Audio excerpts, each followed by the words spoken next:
G20 ሰሚት በደቡብ አፍሪካ በነበረን ቆይታ ኢትዮጵያን መጥተው እንዲጎበኙ ያቀረብኩላቸውን ግብዣ ተከትለው ዛሬ ኦፊሻል ጉብኝት በኢትዮጵያ ለማድረግ ስለመጡ ያለኝን አክብሮትና ደስታ ልገልጽላቸው ፈልጋለሁ።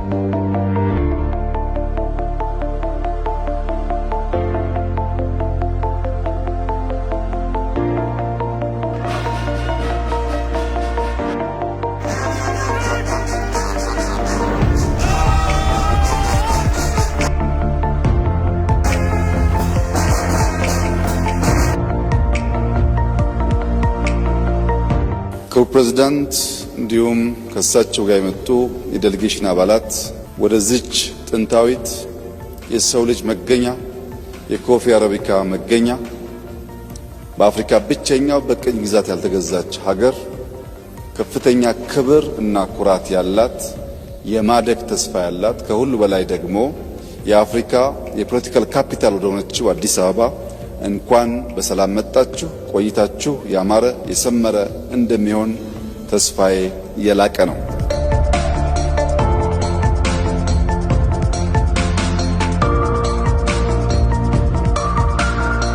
ኢትዮጵያ በዓለም ላይ ፈጣን እድገት እያመጡ ካሉ ጥቂት ሀገራት መካከል አንዷ ስትሆን በዚህ ዓመት የ10.2% እድገት ትጠብቃለች። የዚህ እድገት ቀጣይነት መረጋገጥ የሚችለው ከ130 ሚሊዮን ሕዝብ በላይ ያላት ሀገር የሲ አክሰስ ተከልክላ በዓለም ላይ ካለው ልምምድና ትሬንድ ውጪ በጠላቶቻችን ደባ ለረጅም ጊዜ የጂኦግራፊ እስረኛ ሆና እንድትቆይ መደረጉ ትክክል አለመሆኑንና እንደ ቱርኪ ያሉ የኢትዮጵያ ወዳጆች በዲፕሎማቲክ መስኩ ጫና በመፍጠር በሰላማዊ መንገድ ኢትዮጵያ የሲ አክሰስ ማግኘት የምትችልበት ሁኔታ እንዲያግዙ በስፋት ተወያይተናል። ሎጂስቲክስ አንዱ ትልቁ ቦትልኔክ ነው ለኛ እድገት።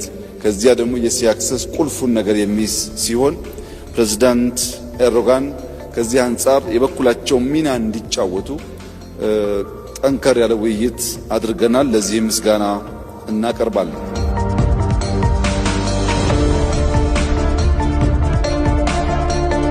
ለነበረን ቆይታ ላሎት ኮሚትመንት ኢትዮጵያ እንዲሁም እኔም ከፍተኛ ምስጋና ላቀርብ ፈልጋለሁ። እንኳን በሰላም መጡ። ቆይታው ያማረ የሰመረ እንዲሆን እመኛለሁ። አመሰግናለሁ።